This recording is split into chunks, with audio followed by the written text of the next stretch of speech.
Hi everyone. Today we had markets going down pretty much throughout the session. We hit that 55 EMA on the hourly chart. We overthrew this high and then we did catch a bounce and we finished pretty much right at it. Here you can see we're right at that level 523.81, right at that high consolidation. So it did do what we kind of thought that it might, right? We were watching this zone here, rejected lower, and then finished right in the range. But where are we going to go from here? Let's take a look at all of the charts and see if we can find some direction for tomorrow. Do me a quick favor and like and subscribe and watch the video till the end to help out the channel, and let's get started. Looking at news for today, we did get inflation, which continues to come down, and markets do not seem to care. So inflation pretty much out of the picture, not driving markets at all.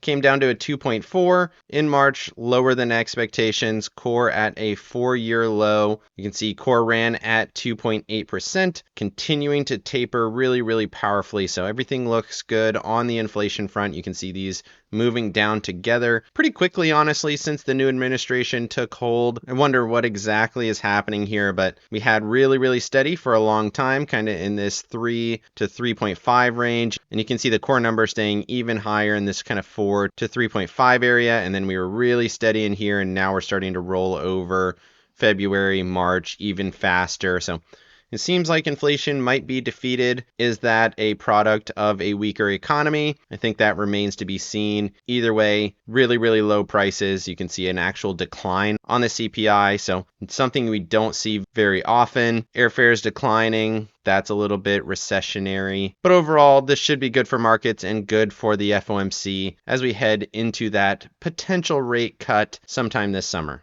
Moving over to fear and greed, we stepped back down to an 8, really substantial drop, despite the fact that we did not really move that much relative to what we saw the previous day. But down at an 8, again, super low levels, got all the way down to a 3 for a second, and then we bounced up. Now we're at an 8, all of the major indicators still in extreme fear, put call ratio still very high, but starting to roll over just a smidgen there. VIX bouncing higher, safe haven demand pulling back, and then junk bonds pulling back into regular fear. This was in neutral here yesterday, and then it pulled back a little bit here today. So it'll be interesting to see how some of these indicators have moved on the actual charts. Moving over to the economic calendar, you can see all of those inflation numbers really soft. Minus 0.1 versus the 0.1 expectation. Even the step up ended up with a step down on the core number. So everything continuing to go lower there. And then tomorrow we get more inflation data and consumer expectations, not expecting a whole lot out of that. And I would expect PPI to come in way softer than what this is showing, if it is at all like the CPI. Moving over to earnings. Earnings really does start here at the end of the week. We've had a little bit. You can see Delta Airlines, they did beat, but they did signal some weakening demand, which is a little bit recessionary. I think it's going to be interesting to see what these companies say. Of course, their earnings is going to be really rocky when we see what they have to say about the tariff environment. Of course, their forward guidance is all going to shift very dramatically, so I'm not super worried about that because there's a lot of uncertainty, but I still think it will be valuable to see what all of these major CEOs say about the current environment and where they think their companies are going, at least for now. And we do kick that off here with the banks on Friday. And moving over here to the charts, looking at the S&Ps, you can see we touched that trend line, had the huge bounce, and then we pulled back 4.38% to the downside here. We threw wicks to those levels that we talked about. And you can see we touched this low back here from August as well, touched that level and caught a pretty solid bounce. We're in this kind of consolidation range here. So did what we expected. We rallied into the zone of resistance. You can see we had indicators in here, and then we broke through their gap down and ended up falling. You have to say this is still a little bit bearish, at least in my opinion. You can see it here on the short time frame. Rallied up, super aggressive, hit that key 200, couldn't quite get to the trend line there. And then looking at that hourly chart, and then looking at the hourly levels, you can see the key level I had there was the 517.12 level. Touched that, ended up holding it after wicking the 55-hour EMA. Bounced here kind of in the middle of the range. 524.84 is the kind of chopping zone here right at the high of that wick from the Tuesday session. So for me, I think you could argue this is a little bit neutral, but realistically, we're coming off of a clean rejection from a zone of resistance. Did hold some support. Looks like a lower high setup here, and I would expect this to go at least a little bit lower tomorrow. Maybe you chop sideways. That would make sense as well, but I still lean towards the bear side here. Moving over to the Tasty charts here, you can see we pulled back to that 8 EMA, tested it pretty much right at the open and immediately sold off. So Again, looks a little bit bearish. We're below all the EMAs and SMAs. That lowest ATR band would take us almost back to the lows of this kind of zone here. That would be around the 498.50 area. Then we would get a close back below 500 again, which for me would say this is probably going to resume to the downside. I don't think the pause is enough to keep the markets really as happy as they were on the announcement of the pause. I feel like that was a short-term catalyst, and realistically, a lot of the things are still in place, even if they aren't quite as catastrophic. And then looking at that 4-hour chart here, you can see technically bullish conditions after we broke that level yesterday, but since then we've rejected off of the 55 EMA, pulled back, got that 8 EMA still holding as support on the 4-hour chart. We were above it, but clearly consolidative. I would argue this is probably going to pull back closer to that ATR support, which right now is at the 476.21 level, which would actually take out the lows from these previous dips here from the last couple days. Moving over to the NASDAQ here, you can see we gapped down right to this trend line here, immediately sold off from there to this next trend. We're kind of caught in this same consolidation, but either way, this still says bearish to me. Came right to this zone, held a little bit of support at that September low. After hours, we are fading through that level. If we do fall back through, then you're expecting to go back towards this kind of 426 to 420 area back in this low zone from August, and we're almost already there. You can see this high consolidation in here as well. If this structure breaks again, you should expect at least to move to the 432 area, the low of this consolidation, and then that 420 area is the next one. In terms of levels, you can see it here on the hourly chart. Came up, overthrew it, hit that major trend, immediately sold off, back down to the 55, very similar thesis to the S&Ps, but now we're selling again. Are we going to break through these levels and head back to the 411 area? Certainly seems like that is a potential. Just crazy how much of a range we've seen in markets. Huge move from 410 up to 470 and then back to 440, and now we're talking about a potential move of about $30 over the next day or two, which is just amazing for the NASDAQ. Tons of volatility, and I certainly think that is absolutely in play for the next couple days. If we break through this low, we could absolutely see markets sell off really aggressively to some of those next levels. Moving over to the NASDAQ here on the Tasty charts, you can see we rallied up to that 89 EMA on the 4-hour, immediately sold off. Again, still bullish conditions. 400 is the trailing stop, 400.21. We'll see if we pull back into that zone, hold support or not. We're still sitting right on that 8 EMA and the 21 EMA, but realistically, this just does not look that good to me. We did hold support in here.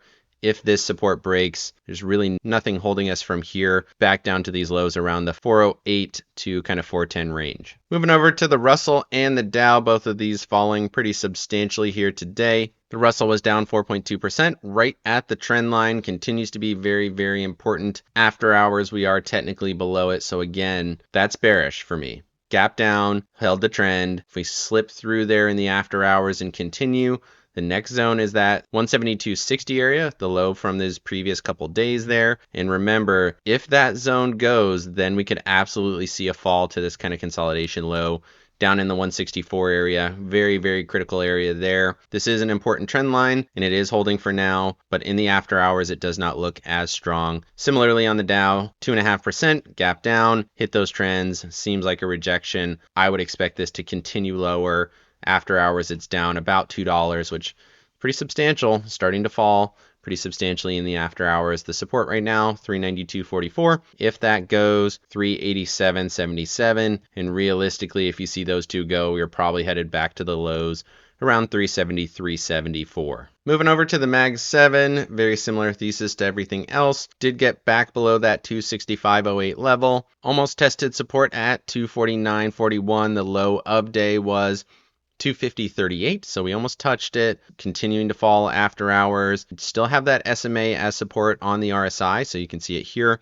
Are we going to touch there and then find a bounce? Still potentially in play, but realistically, this is still very much a downtrend. We just rallied up, hit those key trends, 21, VWAP, gapped back below them, and we are now below all of the EMAs, expecting some kind of continuation lower, in my opinion. Moving over to Apple and Microsoft, these did pretty much exactly what you thought they would based on all of the other markets. Gap down, dojied, Apple down 4.2, Microsoft 2.3. So Apple continuing to suffer with all of those China tariffs going on. Microsoft, on the other hand, threw a wick to some supports, 372 and 378. Ended up closing pretty well above those.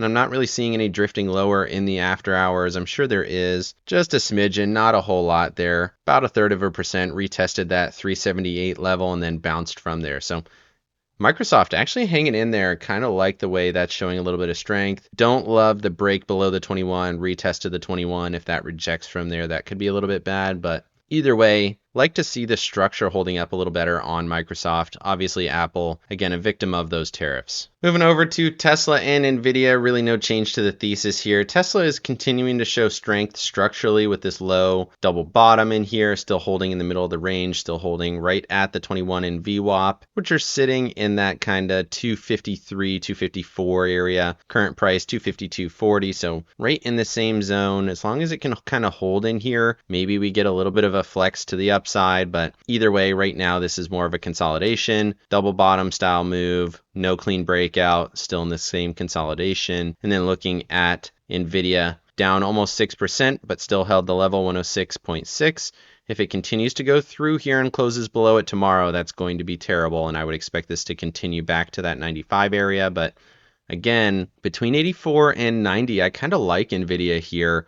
I don't think this story is broken. I don't think they're going to be as impacted by tariffs. And I do think NVIDIA has a lot of upside if you can get it between this at kind of 84 and 90 area. Moving over to sectors, we got staples and discretionary. Staples were actually positive 4 cents, so pretty much unchanged on the day in the same kind of consolidation range. It's good to see the safer sectors holding up even in this kind of tumultuous market. And then you got discretionaries down 3.9% as you would expect. Touched the 21, gap down and fell. Back below all the EMAs and SMAs, again, continues to look bearish for me. Moving over to breadth. Breadth is continuing to be choppy along with markets. You can see we had a nice bottom at a very low level. So far, we threw a wick to that 4.5 area and then bounced pretty dramatically. If this is a hold here and we do get a little bit of continuation tomorrow back above this kind of 16 area, that could be interesting. That would show a lot of strength for me and maybe show that markets do have a little bit more bounce in them over the short term. Again, I don't really think the structure is going to change. I think markets are expensive and they still need to show a little bit more retracement to the downside. But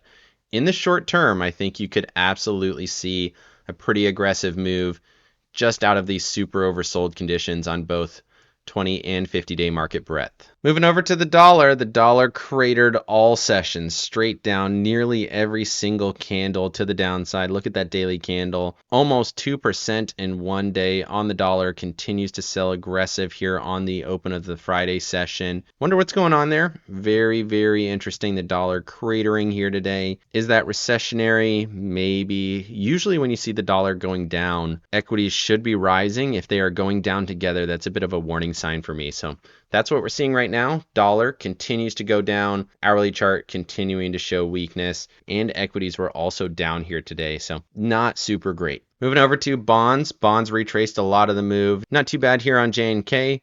It's only down 1.6%. The update yesterday was 2.7. So we're back kind of in this middle range. As long as we can hold in here, totally fine. If we start to crater back below these lows we've been talking about, back below the lows here, in this kind of 87 to 88 area, that's very concerning. So for now, okay, the structure looks terrible for sure, but we are not hitting those levels where I think markets are really spooked about recession. And then looking at TLT, this retraced a lot of the move from yesterday. It was up only 0.5% yesterday, obviously well below that here today, 2.7%, almost back to these lows here. So structurally, not great at all. We were watching this as more of a left shoulder head, right shoulder. That right shoulder failed at the neckline, gapped above it, and then immediately sold with all of the news. Interesting. Yields are going higher, even on a soft inflation day. That's weird. That's not usually what you would expect. You would expect yields to go higher because we're looking for rate cuts on the back of soft inflation. And that is absolutely not what we got. Moving over to the VIX. The VIX really did go a little bit higher, about 20% on the day. So we ended up holding support kind of in this zone. We didn't even really test it. We held the higher low and then rallied here. So again, that's a little concerning. I am obviously generally bearish here.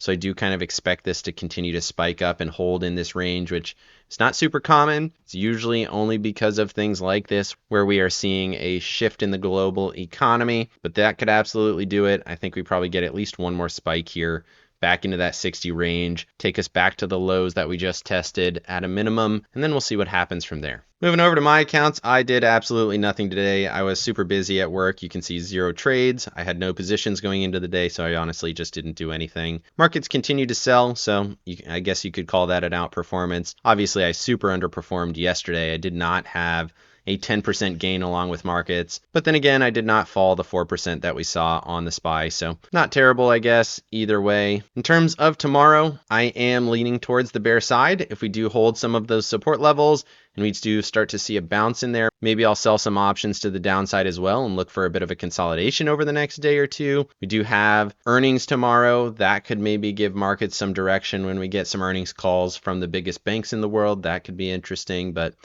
either way, my overall thesis is a little bit bearish, but I could absolutely see a consolidation in the current range. Let me know down in the comments section what you thought of the markets today. Did you think we would get a much lower market and higher yields on a soft inflation read? What did you think about that? Otherwise, like and subscribe if you got any value out of this video. Make sure you hit the bell so you don't miss out on any future episodes. Of course, none of this is financial advice. This is all for entertainment purposes. Good luck in your trading and have a great day.